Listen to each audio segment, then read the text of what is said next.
Bonjour. Après avoir écouté Monsieur Laurent Gbagbo dans l'interview qu'il a accordée au journaliste Alain Foucault, je tiens à réagir. Réagir en tant qu'intellectuel et homme politique ivoirien. Réagir car Gbagbo, qui a dirigé la Côte d'Ivoire pendant 10 ans, reste aujourd'hui une voix qui porte auprès de la jeunesse africaine et qu'à ce titre, on ne peut pas le laisser raconter n'importe quoi. Je vais prendre un certain nombre de points qui ont été évoqués par Laurent Gbagbo. Le conflit israélo-palestinien. Gbagbo nous dit, et je le cite, « Le problème, ce n'est pas Israël. Le problème, c'est l'ONU. Je crois que l'ONU a bien fait de créer l'État d'Israël, mais l'ONU aurait mieux fait de créer aussi l'État palestinien. Les deux États. Voilà ce qu'il fallait créer. » Fin de citation. Ce propos est d'autant plus inacceptable de la part de Gbagbo qu'il est historien. Je tiens donc à apporter le rectificatif suivant. Le 29 novembre 1947, l'ONU propose le partage de la Palestine en deux États, un État juif et un État arabe. C'est la résolution 181 de l'Assemblée générale de l'ONU. Les Juifs ne s'appelaient pas encore Israéliens et les Arabes ne s'appelaient pas encore Palestiniens. Que s'est-il passé? Les Juifs ont accepté le partage de l'ONU et les Arabes ont refusé le partage de l'ONU. Les Arabes de la Palestine vont engager tout de suite une guerre contre les Juifs, une guerre qu'ils vont perdre en 1947, dès le lendemain de la résolution. Le 14 mai 1948, sur la base de la résolution de l'ONU, David Ben Gourion proclame l'État d'Israël. Les Juifs de la Palestine deviennent alors les Israéliens. Refusant le partage de l'ONU, l'Égypte, l'Irak, la Syrie, la Transjordanie, qui est aujourd'hui la Jordanie, et le Liban attaquent le nouvel État d'Israël dès sa création. Israël gagne cette guerre de 1948-1949, sa guerre d'indépendance. Les lignes de cessez-le-feu de 1949 deviennent les nouvelles frontières de l'État d'Israël. Bon, enfin, c'est ça, c'est une guerre défensive. Si quelqu'un vous attaque et vous vous défendez dans votre défense, vous arrivez à le repousser et à conquérir des territoires, mais celui qui vous a attaqué, vous êtes fondé à garder ces territoires à la fin de la guerre. Donc la communauté internationale a reconnu les lignes de cessez-le-feu comme les nouvelles frontières de l'État d'Israël. Et c'est une guerre qui a beaucoup apporté à l'État d'Israël, puisqu'elle a conquis beaucoup de territoires sur ses ennemis.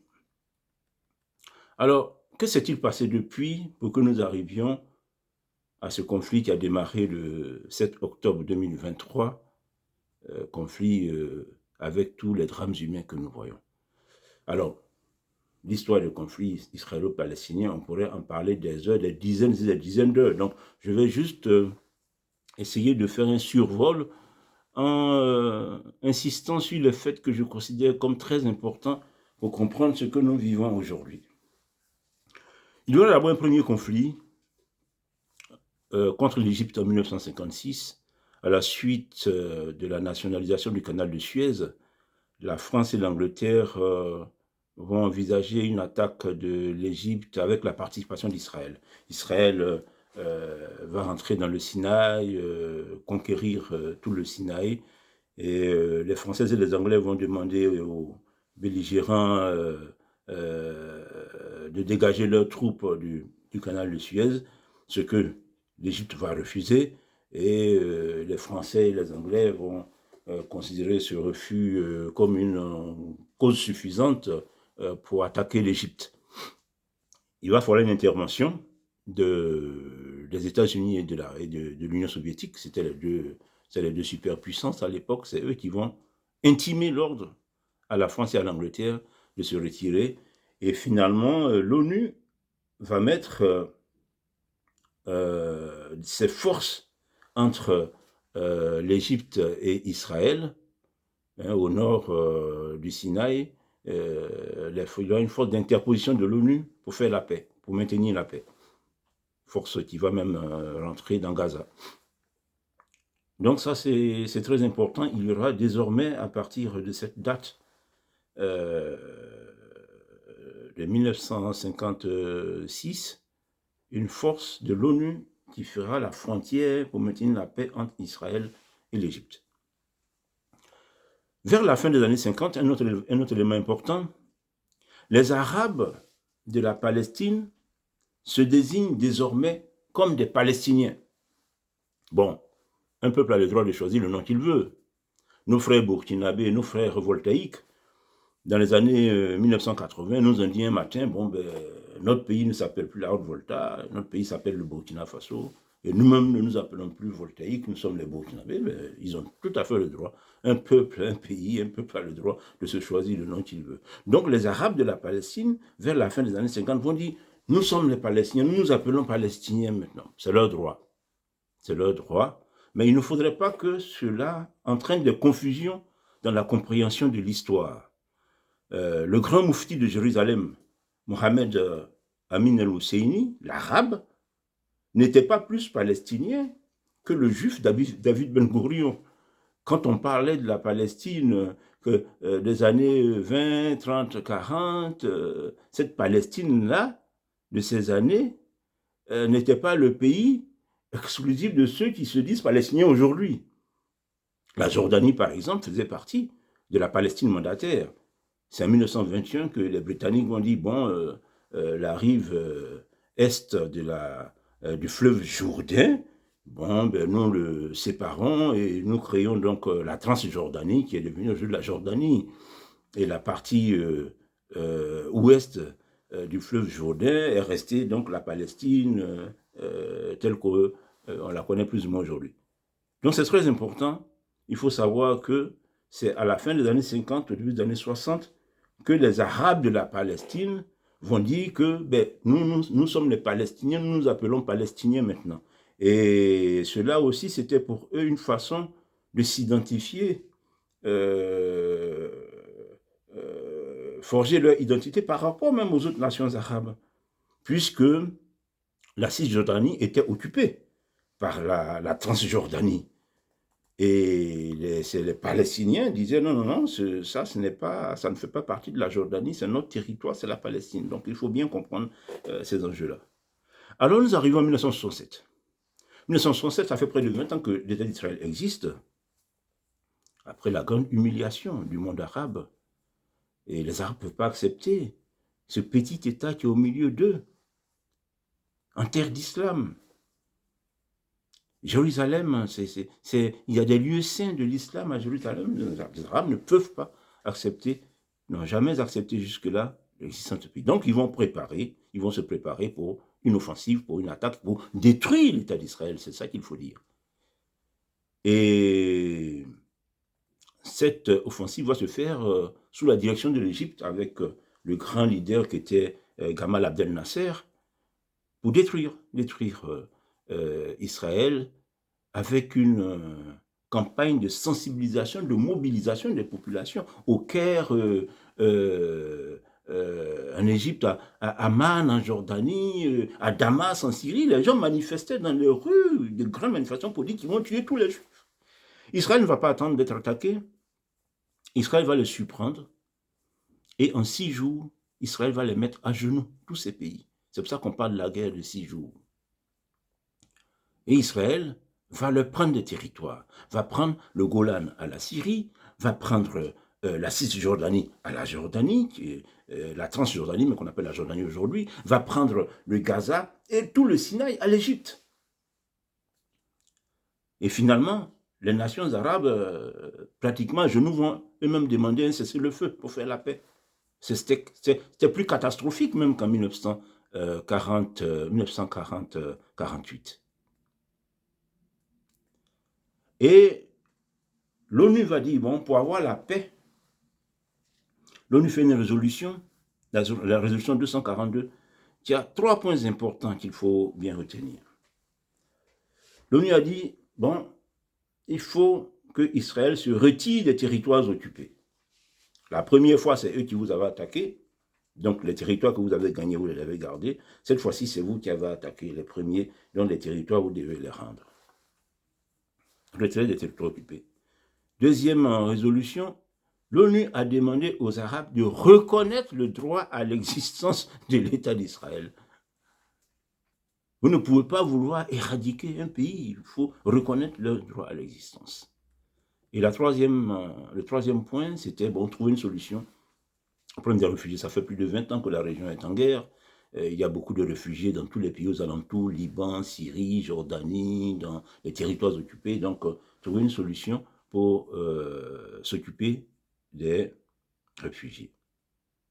Alors, cette résolution ne va jamais être appliquée. Pourquoi? D'abord, les États arabes refusent de reconnaître Israël. Mais ils vont aller plus loin. La Ligue arabe s'était interdit toute négociation, toute discussion, c'est-à-dire parler même avec eux, c'est reconnaître leur existence. Donc la Ligue arabe s'était interdit toute discussion, toute négociation avec l'État d'Israël. Deuxièmement, l'État d'Israël aussi dit non, je ne libère pas les territoires. Mon territoire est tout petit. Il faut savoir que la Côte d'Ivoire, le territoire de la Côte d'Ivoire, c'est 15 fois le territoire de l'État d'Israël. C'est un tout petit, il s'agit d'un petit bout de terre. Il faut savoir de quoi on parle. Et que je ne peux pas. Tous ces gens autour de moi veulent m'éliminer, veulent me tuer, veulent me massacrer. Je ne peux pas faire la guerre sur ce petit territoire. Donc le territoire que j'ai occupé, mais je garde le territoire pour ma sécurité. S'ils veulent faire la guerre, on va faire la guerre sur le territoire là-bas. Moi, mon territoire est trop petit pour me mettre là-dessus. Donc, il faut bien comprendre. C'est à partir de la guerre, c'est qu'on parle des territoires occupés. Israël décide donc d'occuper les territoires. Je ne les rends pas tant que je ne suis pas en paix avec eux. Alors, on était donc à une situation de blocage. Les Arabes ne reconnaissent pas Israël. Israël dit qu'il ne rend pas les territoires. La résolution n'est pas respectée. Et c'est pendant ce temps-là qu'il y a un phénomène qui va venir s'ajouter. Le sionisme religieux. Il y a des religieux en Israël qui ont dit, mais c'est un miracle. Regardez toute cette terre. C'est Dieu qui est en train de nous donner cette terre-là pour notre retour sur la terre de nos ancêtres. Donc ces territoires-là, il n'est pas question de les rendre, il faut les coloniser, il faut aller s'établir là-bas. C'est là que commence la colonisation des territoires occupés, sous l'impulsion du sionisme religieux. Et des Juifs vont commencer à aller s'installer. C'est la terre de leurs ancêtres, c'est Dieu qui les a fait revenir. Donc, ils vont commencer à aller s'installer sur ces territoires. Le phénomène de la colonisation commence. Alors, on est dans une situation très compliquée, il n'y a pas la paix. Les Palestiniens, bon, ils ont été chassés de chez eux, ils sont dans des camps, dans les pays aux alentours. Donc, il y a un véritable mouvement national palestinien qui se met en place de résistance contre Israël. Et dans cette atmosphère-là, il naît un esprit guerrier au sein de ce peuple avec une certaine violence, à tel point que, en 1970, la Jordanie va chasser les Palestiniens de la Jordanie parce que ils étaient dans des actes terroristes, ils partaient détourner des avions qui venaient faire exploser en Jordanie. Ils ont même failli, ils voulaient faire tomber le roi de la Jordanie. Donc en 1970, la Jordanie chasse Yasser Arafat et les autres troupes armées palestiniennes qui étaient sur son territoire. Il y a des prises d'otages. Il y a eu la prise d'otages de 1972 aux Jeux Olympiques de Munich. Donc bref, la paix, la sécurité mondiale est troublée par ce conflit. Et les Palestiniens sont devenus, les groupes armés palestiniens sont devenus de vrais éléments de déstabilisation de la paix dans la région, mais même de la sécurité au niveau mondial. Et le problème devient de plus en plus sérieux pour toute l'humanité. Nous sommes tous concernés par cette histoire. Alors nous arrivons en 1973, mais évidemment, Les Arabes ne peuvent pas baisser les bras. Israël refuse de rendre les territoires occupés. Et donc, en 1973, les Arabes vont engager une offensive pour obliger, enfin pour récupérer le territoire, obliger Israël à quitter les territoires occupés. C'est la guerre du Kippour de 1973. Israël va être ébranlé au début, mais ils vont arriver à se ressaisir. Et les Arabes vont employer une autre arme qu'ils avaient, le pétrole. Le 17 octobre, l'OPEP réduit ses envois de pétrole dans les pays occidentaux et augmente ses prix. C'est une crise mondiale, la crise du pétrole, qui entraîne une déstabilisation de l'économie mondiale, des finances mondiales. Et je pense même que jusqu'aujourd'hui, cette crise, les effets de cette crise continuent jusqu'aujourd'hui. Tout le chômage qui va naître dans les pays occidentaux est aussi dû à cette crise pétrolière de 1973. Donc les Arabes ont désormais cette arme du pétrole avec laquelle ils agissent. En tant qu'Africain, j'aimerais aussi dire que cette guerre de 1973 a la particularité d'avoir deux autres États africains qui se sont joints à l'offensive arabe, le Maroc et l'Algérie. Donc, il y a déjà l'Égypte qui est impliquée depuis le début, mais le Maroc et l'Algérie vont participer à cette offensive.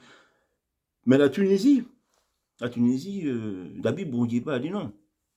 Dabib Bourguiba le dit, il dit, mais cette histoire, la Jordanie, pour Bourguiba, la Jordanie, c'est un pays qui n'existe pas. Il dit, c'est les Britanniques en 1921 qui ont divisé le pays, mais sinon tout ça, c'était la Palestine mandataire, et que pour lui, finalement, les Palestiniens n'ont qu'à aller en Jordanie, et puis c'est terminé, c'est le même peuple. Ça, c'est Bourguiba qui le dit. Bourguiba, un dirigeant arabe. Donc, bref, nous avons cette crise, cette guerre du Kippour qui se termine par donc la crise pétrolière, comme je vous ai dit. Et la situation était telle qu'il fallait vraiment trouver une solution. Et les États-Unis d'Amérique vont s'impliquer pour que finalement l'Égypte accepte de rentrer en négociation avec Israël.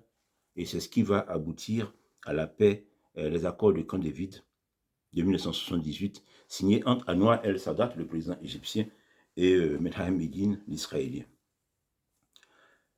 Et cet accord va faire que l'Égypte, enfin Israël, va rendre le Sinaï, qui était un territoire occupé, à l'Égypte. Bon, nous avons fait la paix, donc je vous redonne votre territoire.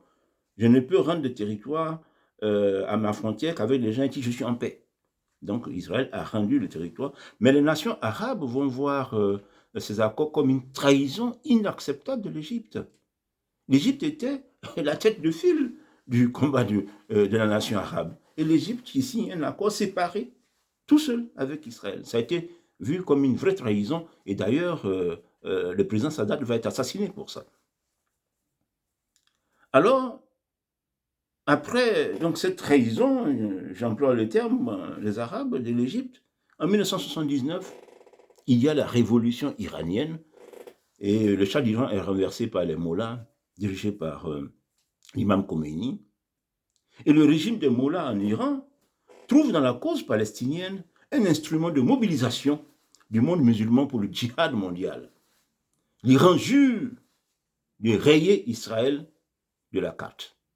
Donc l'Iran, comme la défection de l'Égypte, l'Iran prend le combat contre l'État d'Israël sous sa responsabilité. Alors, les Palestiniens qui ont été chassés de la Jordanie en 1970 ont été s'installer au Liban. Depuis les années 70, le milieu des années 70, la présence des Palestiniens au Liban a entraîné le pays dans une situation chaotique. La guerre du Liban, les troupes palestiniennes font la loi au Liban. Et du Liban, Yasser Arafat et les groupes armés palestiniens attaquent Israël. Donc en 1982, Israël va faire une incursion au Liban pour expulser l'OLP, expulser les groupes armés palestiniens du Liban. Yasser Arafat donc va être chassé du Liban en 1982 et finalement c'est à Tunis qu'il va recevoir de l'hospitalité. Donc, ils vont aller en Tunis. Et cette situation chaotique du Liban permet donc à l'Iran de s'engouffrer dans la faille, et l'Iran crée au sud du Liban le Hezbollah. Le Hezbollah encadré par le corps des gardiens de la révolution islamique en 1982. Dans le cafouillage du Liban, l'Iran vient installer le Hezbollah dans les populations chiites libanaises. En 1987, toute cette situation, vous comprenez qu'il y a un véritable désordre. Les Palestiniens ont un leader qui s'appelle Yasser Arafat, qui était à côté en Jordanie. Il a été chassé de l'an 70. Il a été de l'autre côté, il était au Liban, il a été chassé. Depuis 1982, il est à Tunisie, à des milliers de kilomètres. Et le peuple palestinien vit très mal toute cette situation. Il n'y a pas de solution, ça fait des décennies, c'est la guerre. Donc, il va commencer à avoir un bouillonnement à l'intérieur. Et tout cela va éclater en 1987 avec la première intifada, la guerre des pièces. C'est les enfants qui sortent, qui lancent des pièces sur les chars israéliens. Un mouvement général, ça a commencé à Gaza et après ça va s'étendre en Cisjordanie. Et cette situation va faire comprendre à Yasser Arafat, qui est à des milliers de kilomètres à Tunis, que s'il ne trouve pas de solution à la situation de son pays, lui-même risque de se retrouver sur la touche. Donc c'est ainsi que Yasser Arafat va commencer à entreprendre des négociations avec Israël. Ce n'est que vers la fin des années 1980, début des années 1990, que Yasser Arafat va reconnaître, l'OLP reconnaît l'existence de l'État d'Israël. Et cela va permettre d'aboutir aux accords d'Oslo en 1993. Et ces accords-là vont permettre la création de l'autorité palestinienne comme le début d'un processus devant aboutir à la création d'un État palestinien sur les territoires de la Cisjordanie et de Gaza. Yasser Arafat va pouvoir retourner en Palestine, à Ramallah, en Cisjordanie. Depuis des décennies, il était autour, mais ce n'est qu'en 93-94 qu'il va pouvoir retourner en Palestine. Mais toute cette situation fait que les extrêmes de part et d'autre ont gagné en importance. Il y a des extrémistes juifs, des religieux qui commettent des actes de terrorisme contre les Arabes, vont dans les mosquées, ils tuent les gens. Il y a les extrémistes arabes tous les mouvements armés qui commettent des attentats dans les bus. Bref, la situation est chaotique. Le processus d'Oslo engagé finalement paraît pour les gens comme quelque chose d'inacceptable. Il y a eu le Premier ministre Ehud Barak qui va faire beaucoup de concessions, mais tout cela n'aboutira à rien parce que les extrémistes de part et d'autre prennent de plus en plus le dessus. Yitzhak Rabin, celui qui a signé l'accord avec Yasser Arafat, a été assassiné. Je vous ai parlé de Sadat qui a été assassiné par des islamistes religieux. Bon, bref, rien ne va réellement, rien n'avance, le conflit, tout s'enlise. Malgré les actes de bonne volonté, et les actes de bonne volonté, il y en a eu. Figurez-vous qu'en 2005, Ariel Sharon, qui était pourtant un premier ministre de droite, Ariel Sharon va retirer les colons de la bande de Gaza. C'est les chars israéliens qui vont aller chasser les colons juifs de Gaza. C'est plus de 20 colonies qui vont être détruites. L'État Israël va indemniser et reloger près de 8 000, 10 000 personnes. Pour dire, bon, ok, on va tenter quelque chose, laisser les Palestiniens eux-mêmes gérer la bande de Gaza pour voir. Un peu comme le prévoyaient les accords d'Oslo, c'est-à-dire qu'on engage un processus et puis petit à petit, on bâtit la confiance. Donc en 2005, Israël quitte la bande de Gaza. Qu'est-ce qui va se passer? En 2007, c'est le Hamas qui contrôle Gaza, qui chasse le Fatah et l'OLP de Gaza. Hamas, un groupe islamiste violent. Tout l'argent qu'ils vont recevoir pendant des années, au lieu de promouvoir le bien-être de la population, ça a servi à créer des tunnels, créer une deuxième ville sous la terre pour pouvoir un jour détruire Israël, comme on a vu avec l'attaque d'octobre 2023. Et après avoir pris le pouvoir à Gaza, il y a eu plusieurs guerres entre Hamas et l'État d'Israël en 2008, 2009, 2012, 2014, 2021. À tout moment, c'est la guerre. Il n'y a pas la paix, malgré tout ce qu'on leur donne.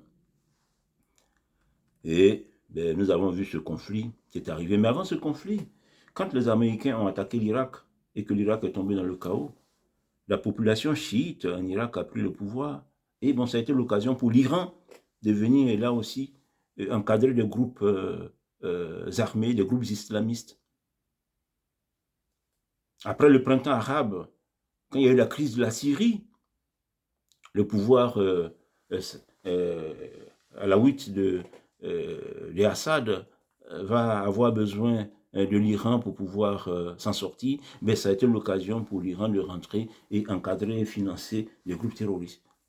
Et donc c'est tout ce monde-là qui va être mobilisé le 7 octobre, après l'attaque, le massacre initié par le Hamas, qui va être mobilisé par l'Iran pour attaquer Israël. Donc voilà en fait la situation en gros. Alors, aujourd'hui, beaucoup de gens disent la seule solution, c'est la solution à 2 États. Enfin, vous ne pouvez pas résoudre un conflit entre 2 belligérants si vous proposez une solution que les 2 belligérants rejettent. Il faut écouter ce que les gens disent. Le Hamas, le Hezbollah, l'Iran, ils n'ont pas dit qu'ils veulent 2 États. Ils disent qu'ils veulent la destruction d'Israël. De l'autre côté, Israël, c'est vrai, au début, avait accepté le partage de la Palestine en 2 États. Mais aujourd'hui, Israël ne peut pas accepter d'avoir à ses frontières des gens qui ne rêvent matin, midi et soir que de les détruire. Donc Israël dit non. Les territoires que j'occupe, je les garde pour ma sécurité. Donc aujourd'hui, parler de solution à 2 États, c'est de la plaisanterie. Alors, Babo nous dit que l'ONU doit prendre la décision de créer l'État palestinien. Mais M. Babo, l'ONU ne crée pas d'État. Où avez-vous déjà vu l'ONU créer des États? Un État est composé de 3 éléments. Une population sur un territoire et un pouvoir politique qui exerce l'autorité sur ce territoire. Donc la population, le territoire, le pouvoir politique. Un État ne se crée pas par l'ONU. Un État se proclame par les représentants politiques d'une population sur un territoire donné. Et l'État ainsi proclamé est reconnu par la communauté internationale, l'ONU ou les autres États. Mais il faut que l'État soit consistant pour qu'on puisse le reconnaître. Aujourd'hui, l'État palestinien, où est son territoire? Les territoires sont occupés. Les autorités politiques palestiniennes n'ont aucune autorité sur le territoire, enfin disons leur autorité partielle, mais ça dépend en grande partie d'Israël. Donc il n'y a pas un territoire sur lequel cet éventuel État palestinien aurait une autorité. Et puis quel pouvoir politique? C'est le Hamas, c'est le djihad islamique, c'est le Fatah, c'est une myriade de groupes armés, le peuple palestinien. Donc aujourd'hui, un État palestinien serait inconsistant. Enfin, il faut être sérieux. C'est vraiment ridicule tous ceux qui se lèvent le matin, nous reconnaissons l'État palestinien, et puis après, vous reconnaissez, et puis après. C'est inconsistant. Dans un autre passage, Babo nous dit, en substance, les derniers juifs, je cite Babo, les derniers juifs sont partis en l'an 135 de notre ère. Ils reviennent en 1948, presque 2000 ans après. C'est pas vrai, M. Babo. Malgré les déportations et les expulsions, il est toujours resté des Juifs sur le territoire des royaumes antiques de la Judée et d'Israël. Le quartier juif de la vieille ville de Jérusalem n'a pas été créé en 1948. toutes les villes saintes du judaïsme, Jérusalem, Hébron, Saphèd, Tibériade, toutes les villes saintes du judaïsme ont maintenu au cours des siècles un petit reste du peuple autour de la foi. Maintenant, les Juifs étaient certes minoritaires, mais ils ont toujours été là, sous domination successive des Byzantins, des musulmans, au début des Omeyyades, après les Abbassides, des croisés chrétiens qui sont venus s'occuper de la terre sainte du christianisme, des Mamelouks, des Ottomans, mais les Juifs ont toujours été là. Pour ceux de la diaspora, le souvenir de la terre d'origine restait vivace dans les esprits, c'est toujours manifesté dans l'expression l'an prochain à Jérusalem. Pendant des siècles, l'an prochain à Jérusalem. Et c'est au XIXe siècle que le mouvement de retour massif des Juifs vers Jérusalem va s'enclencher. Dès le XIXe siècle. Un siècle avant 1948, M. Babo. Et on a des chiffres qui attestent de ce retour massif et constant des Juifs. Et je vais les donner parce que c'est très important pour la vérité sur cette histoire. En 1872, sous l'Empire ottoman, le recensement de ce territoire donnait 15 000 Juifs sur une population de 382 000 en 1872. Les Juifs étaient 4% de la population. En 1914, à la veille de la guerre mondiale, il y avait 80 000 Juifs sur une population totale de 738 000. Les Juifs sont passés à 11% de la population. Je dis qu'il y a un mouvement de retour qui est enclenché. Évidemment, il y a eu le premier congrès sioniste à Bâle en 1897. Disons que les élites du peuple juif se sont impliquées dans le retour de leur peuple.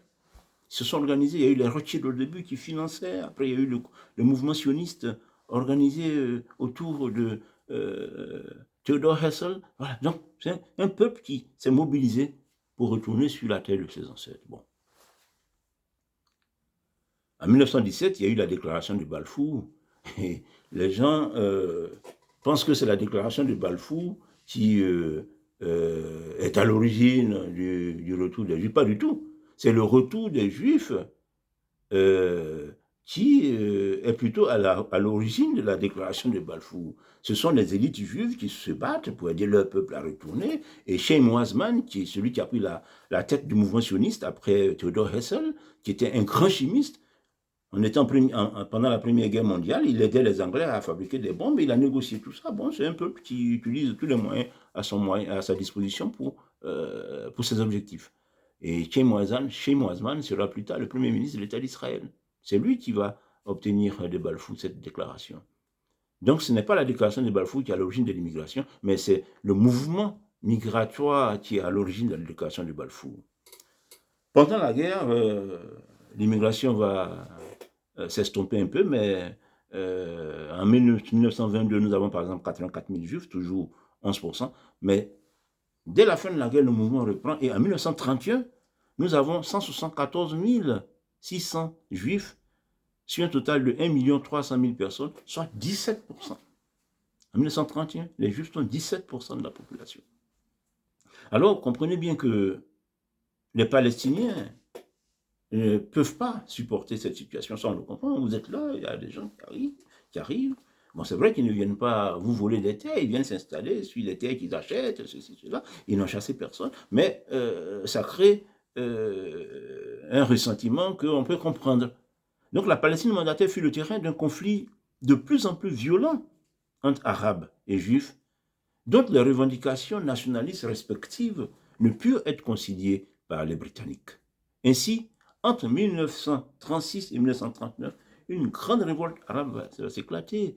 Il y a eu beaucoup de morts. Ils vont commencer à s'entretuer. Donc voilà, c'est deux peuples qui sont sur le territoire. Et bon, ben, les problèmes sont de plus en plus grands, de plus en plus importants. En 1945, au sorti de la Deuxième Guerre mondiale, il y a 608 230 Juifs sur un total de 1 845 000. Les Juifs sont désormais 33% de la population. C'est le tiers de la population à la fin de la Deuxième Guerre mondiale. Et les Britanniques disent non, bon, parce que les Arabes sont mécontents, le territoire est à feu et à sang. Les Britanniques disent, bon, il faut qu'on arrête cette immigration juive. Et ils vont prendre des mesures pour arrêter. Et on se souvient de l'épisode de l'Exodus 1947, ce bateau qui transportait 4500 juifs, des survivants de la Shoah, qui voulaient retourner en Israël et que les Britanniques ont refusé, ont refoulé le bateau, il a été retourné en Chypre, après il est retourné en France. Un épisode très triste du sort qui était fait aux Juifs. Et tout cela va contribuer, disons, à la disposition favorable de l'opinion mondiale pour la résolution de ce conflit. Et en 1947, on décide donc d'envisager le partage de la Palestine. Le partage dont je vous ai parlé plus haut. Mais en fait, ce n'était pas une solution exceptionnelle. C'est ce qui s'est fait dans l'Empire indien. En Inde, les musulmans et les hindous ne pouvaient plus vivre ensemble. Ils se détestaient. Mais qu'est-ce qu'on a fait? On a divisé le territoire. L'Inde d'un côté et le Pakistan de l'autre. Pakistan pour les musulmans, l'Inde pour les hindous.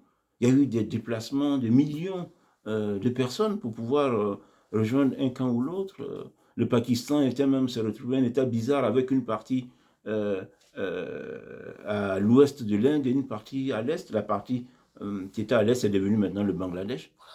Vous ne pouvez pas vivre ensemble, vous ne savez pas. Et c'est ce qui a été proposé en disant, bon, ben, les Juifs et les Arabes, on ne les sait pas, en créant deux États.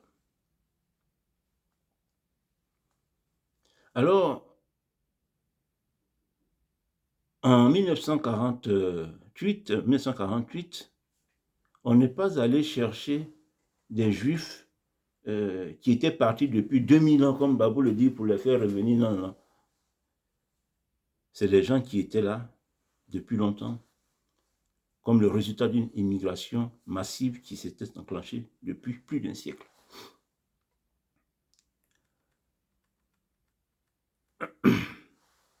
Il ne faut pas confondre existence du peuplement et constitution d'un État. En l'an 135 de notre ère, les Juifs n'avaient pas d'État, c'était l'Empire romain.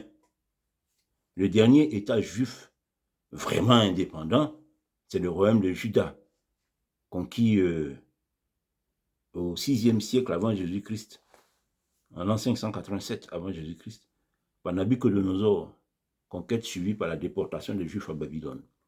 Donc, M. Babou, il ne faut pas confondre existence de peuplement et constitution d'un État. Alors, pour avancer, contrairement au propos du Babou, il y a deux choses à retenir. L'ONU, en 1947, a proposé la création de deux États. En 1948, on n'a pas été chercher des Juifs partis depuis 2000 ans pour venir peupler le territoire, non.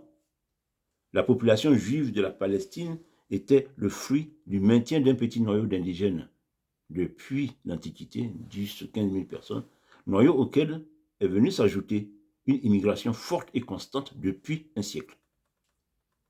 Alors, la tragédie des conflits israélo-arabes a trop duré. Quand on voit tous ces morts, tout homme normal ne peut être que sensible et regretter cette situation. Il faut trouver une solution pour la paix. Étant entendu qu'Israël est fondé à refuser à ses frontières des menaces sur sa sécurité. Donc aujourd'hui, parler de deux États, c'est du n'importe quoi. Ne pas mettre à côté de toi un État où les gens ils ne rêvent que de te tuer, c'est pas possible. Il faut, c'est vrai que heureusement les choses évoluent. Nous avons parlé de la paix avec l'Égypte. Aujourd'hui, Israël a de bonnes relations avec beaucoup d'États arabes. Et il faut espérer que des élites palestiniennes, voulant sincèrement la paix avec l'État d'Israël, prennent le devant au niveau de leur pays. Ensuite, et ça c'est un point très important, il faut extirper la tendance à la violence du peuple palestinien.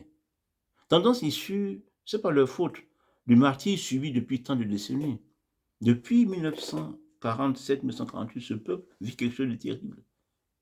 Et cela l'a mis dans un fonctionnement fait autour de la violence. C'est à cause de la violence du peuple palestinien que les Jordaniens les ont chassés en 1970. Ils sont allés au Liban.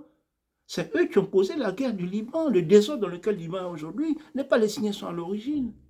Il y avait des Palestiniens au Koweït. En 1990, le Koweït a expulsé 300 000 Palestiniens. Aujourd'hui, les Palestiniens, c'est différents groupes armés, ils s'entretuent entre eux, mais comme ça, eux, on n'en parle pas. En 2007, la guerre que le Hamas a fait pour chasser le Fatah, mais c'était une guerre meurtrière. Les enfants palestiniens, dès 8 ans, 10 ans aujourd'hui, on leur enseigne à mourir en martyr en tuant des juifs. Enfin, c'est quoi tout ça? C'est quoi tout ça? Il faut, aujourd'hui, le peuple palestinien a besoin d'un soutien psychologique pour sortir de la violence qui est en lui. Leur destin ne doit pas être de mourir en martyr pour tuer des juifs.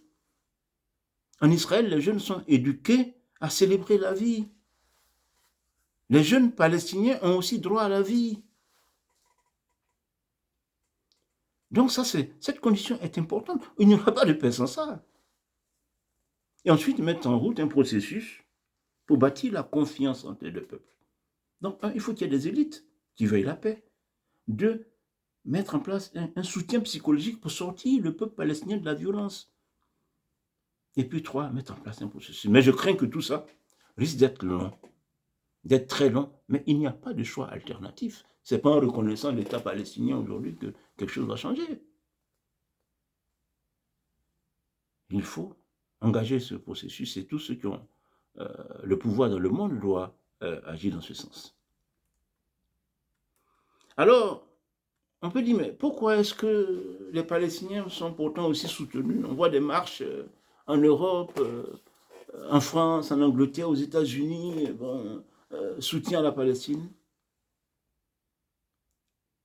Il faut savoir que l'extrême gauche occidentale, dans son projet de destruction de la civilisation judéo-chrétienne, s'est alliée aux islamistes. Islamistes qui veulent conquérir l'Occident et pour qui l'État d'Israël doit être éradiqué. À cet effet, depuis la décennie 1970, l'extrême gauche a adopté la cause palestinienne. Oh, la cause palestinienne. Elle leur est chère. Les gauchistes font d'une pierre deux coups. D'une part, le sionisme n'étant pour eux qu'un projet du capitalisme financier juif mondial, la disparition d'Israël serait pour eux une grande victoire progressiste contre le capitalisme. D'autre part, en raison de la forte immigration qui accroît la proportion de musulmans en Occident, il y a de plus en plus de sympathisants de la cause palestinienne parmi les électeurs. Cela explique l'implication de la gauche radicale dans des partis politiques, des ONG, des associations. Ils ont toute une myriade d'organisations. C'est tout un écosystème qui est mis en place dans l'organisation de l'immigration massive et invasive sous laquelle ploie aujourd'hui l'Occident. Et on voit déjà que les populations occidentales réagissent à cette immigration qui est excessive. Au sortir de la Seconde Guerre mondiale, il faut se souvenir, ces gauchistes étaient soumis à l'Union soviétique contre leur pays, contre leur propre pays. Mais aujourd'hui, ils poursuivent leur engagement contre leur patrie dans la soumission à l'islamisme. La gauche révolutionnaire est en grande partie responsable de toute la désinformation sur ce sujet, et c'est ce qui fait que vous voyez à Paris, à Londres, des jeunes gens qui soutiennent la Palestine. Vous ne pouvez pas soutenir des gens qui ne veulent que semer la mort. Alors, je vais aborder rapidement les autres sujets qui ont été évoqués par Babou. La CEDEAO. Babou nous dit, j'ai été président 10 ans de la Côte d'Ivoire, et dans la CEDEAO, la Côte d'Ivoire n'est pas rien. C'est vrai, en plus. Il nous dit que c'est grâce à son influence que l'Ivoirien ici, Amara, a été à la tête de l'OUA dans sa phase de transition pour devenir l'UA. C'est vrai aussi. Et aujourd'hui, Babou pense que la CEDEAO n'a plus sa raison d'être. Que la CEDEAO ne fait rien, en citant Boko Haram, des mouvements, des rébellions. que la CEDEAO est devenue un instrument de propagande de la France. Mais enfin, quand il était aux affaires, l'influent chef d'État ivoirien Babo, qu'a-t-il fait? Il n'a jamais parlé, il n'a jamais montré que Boko Haram était une de ses préoccupations. Boko Haram, je le précise, est né depuis 2002, est connu depuis 2002, c'est depuis 2002 qu'on entend parler de ce mouvement. Pendant 7-8 ans, Babo était président, lui, Babo le Grand, Babo influent de la CEDEAO, il n'a rien fait. Et aujourd'hui, il dit que, bon, mais, à cause de Boko Haram, il faut que la CEDEAO n'a plus sa raison d'être. La CEDEAO est devenue un instrument de propagande de la France. Bon, on voit bien qu'il veut jouer le grand résistant, le pourfendeur de la France-Afrique. La France-Afrique n'est qu'un fantasme. Je vous invite à regarder la vidéo intitulée « Le fantasme de la France-Afrique » qui est sur ma chaîne. Alors, vraiment, quand on fait porter des mallettes d'argent à l'Élysée pour acheter la paix, ça ne sert à rien de faire le matamor, M. Babo. Babo voulait acheter la paix. Lui, Babo, l'incorruptible. La francophonie. Babo nous dit, moi, la francophonie, je n'ai jamais bien compris ce qu'elle fait. J'ai été président 10 ans. Je n'ai jamais été à aucune réunion de la francophonie. La francophonie, ça me semblait sans effet. Je ne vois pas ce que l'organisation de la francophonie amène au monde. Babo maintient la Côte d'Ivoire dans une organisation qu'il trouve inutile, sans chercher à la réformer par des propositions. Totalement irresponsable. Les aides extérieures et l'indépendance. Babo nous dit, qui paye commande? Et Babo trouve honteux que le siège de l'Union africaine à Addis Abeba ait été construit par la Chine. Babo nous dit qu'il trouve honteux que le fonctionnement de l'Union africaine soit financé par l'Union européenne. Et il martèle, quelle indépendance voulez-vous défendre quand vous vous mettez dans de telles situations? Je dois dire que ce passage a été à l'origine de ma décision de faire cette vidéo, ma décision de répondre à Babo, et vous allez comprendre pourquoi. En 2010, j'ai participé à une conférence de presse organisée à l'ambassade de Côte d'Ivoire à Paris, prononcée par le professeur Pierre Kipré, l'ambassadeur. C'était quoi le sujet? Le sujet à l'ordre du jour, c'était le cinquantenaire des indépendances africaines. Il y avait un problème, Nicolas Sarkozy avait nommé Jacques Toubon à la tête d'une structure chargée d'organiser le cinquantenaire, en collaboration avec les autorités africaines. La Côte d'Ivoire trouvait qu'il ne revenait pas à la France de prendre les devants pour cet événement. Et l'ambassadeur Kipré voulait, par le canal des journalistes ivoiriens à Paris, expliquer la position du gouvernement ivoirien. Et moi, en tant qu'intellectuel et homme politique vivant dans la région parisienne, l'association des journalistes ivoiriens à Paris m'avait invité à cette conférence. La position de la Côte d'Ivoire me semblait compréhensible, même si je pensais que la France avait des raisons de se sentir concernée par ce cinquantenaire. Après tout, c'est le tigre coupé de la France en 1960 avec près de 15 pays devenus indépendants en 1960 que le mouvement de décolonisation va vraiment s'amorcer en Afrique. C'est vrai qu'il y avait eu le Ghana en 1957, mais bon, c'était un cas isolé. En 1960, c'est vraiment 15 pays. Donc la France pouvait se sentir concernée par ce cinquantenaire. Il n'y avait qu'à s'accorder les violons et en tout état de cause, le sujet ne méritait pas la crise diplomatique que voulait provoquer mon pays. Mais j'ai saisi cette occasion pour dire à peu près ceci à l'ambassadeur Kipré. La volonté d'affirmer notre souveraineté est bonne. Et j'espère que nous allons l'étendre à des sujets bien plus importants. 2010 étant une année électorale, je souhaite que nous prenions des dispositions pour financer entièrement nous-mêmes toute l'organisation de nos scrutins. Il n'est pas normal que nous bénéficions du concours financier extérieur pour cet acte majeur de souveraineté qu'est le choix de notre chef d'État. Mon propos n'exigeait pas de réponse et l'ambassadeur Kipré ne m'en a pas donné.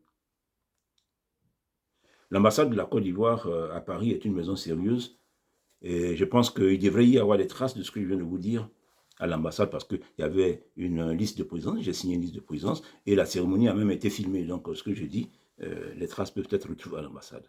Alors, mon souhait ne fut pas exaucé. Les partenaires habituels prirent part à l'organisation et au financement de nos élections de 2010. Élections qui, comme vous le savez, se sont terminées par l'une des plus graves crises post-électorales en Afrique, avec 2 présidents et 2 gouvernements à la tête de la Côte d'Ivoire. La communauté internationale reconnut la victoire d'Alassane Ouattara, victoire proclamée par la CEI, la Commission électorale indépendante.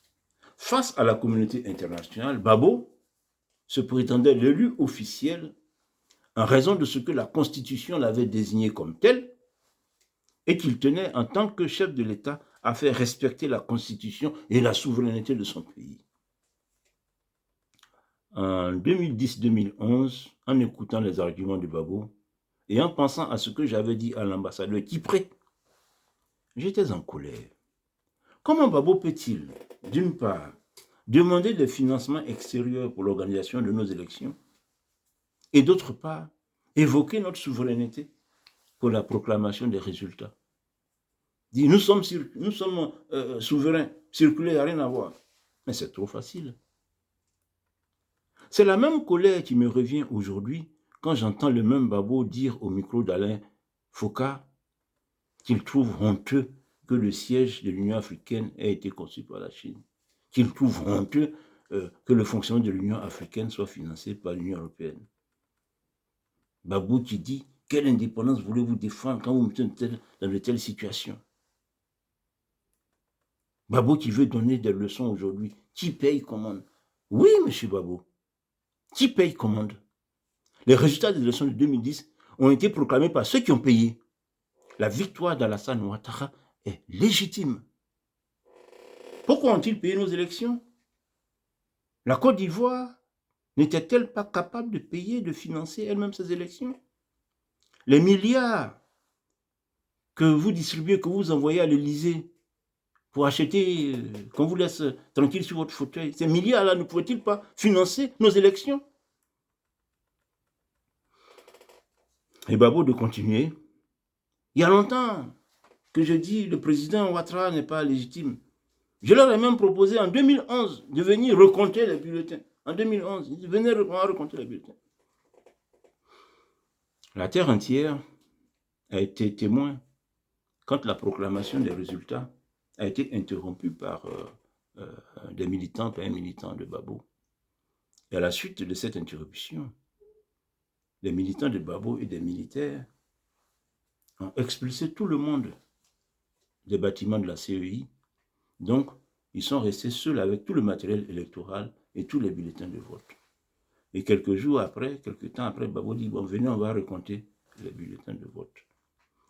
Des élections se font avec les représentants des différents candidats. On fait le dépouillement devant tout le monde et on proclame le résultat devant tout le monde. Tu ne gardes pas toi seul les bulletins sur toi. Et puis après, en 2011, on s'est dit, venez, on va recompter. M. Gbagbo, vraiment, arrêtez de prendre les gens pour des imbéciles. Gbagbo se plaint de la justice. La justice marchait-elle mieux sous lui? Moi qui vous parle, pour avoir dénoncé le pillage de l'entreprise publique qui m'employait depuis plus de 20 ans, la SOTRA, la Société des Transports Abidjanais, j'ai été licencié sans droit, condamné et persécuté. Pour ma sécurité, j'ai dû fuir la Côte d'Ivoire pour un exil en France en 2008. J'ai fui le régime de Gbagbo, parce que sinon je ne serais pas en vie aujourd'hui. Et le directeur général kleptomane que j'ai dénoncé a été promu ministre par Gbagbo. Un régime totalement corrompu. Il est important que nous comprenions en Afrique que notre héritage commun, c'est ce que nous faisons pour l'intérêt général, pour le bien public. Une justice qui marche dans un pays, c'est un bien public immatériel précieux. Si la justice ne marche pas bien, nous sommes tous exposés à une certaine insécurité. Dans le redressement de nos pays, la réforme de la justice est une priorité. Au même titre que l'éducation, la santé, la sécurité, l'emploi, la justice est un service public précieux. Gbagbo doit savoir qu'il subit la justice telle qu'il l'a laissée. Gbagbo nous dit poursuivre le combat des Kwame Nkrumah, Patrice Lumumba et autres. La manipulation de l'histoire et l'inculture générale font de ces deux irresponsables des héros africains. Je dis bien ces deux irresponsables quand je parle de Nkrumah et de Lumumba. Je ne vais pas les évoquer ici. Je parle longuement de la décolonisation de l'Afrique noire et de ces deux apprentis sorciers dans Haine du blanc et Monde noir. Nkrumah et Lumumba furent des éléments négatifs pour leur pays et pour l'Afrique noire indépendante. Gbagbo veut redevenir président de la Côte d'Ivoire et l'ambition est légitime, mais on ne peut pas le laisser raconter n'importe quoi à notre jeunesse. Certaines personnes m'ont demandé, j'aimerais apporter la précision. Je ne suis pas historien, je suis un passionné d'histoire et je considère que l'histoire est très importante dans la réflexion politique. Je voudrais terminer en demandant votre soutien pour que je puisse être plus régulier sur cette chaîne. Likez les vidéos, abonnez-vous et partagez-les pour que la chaîne soit bien vivante. Je vous remercie.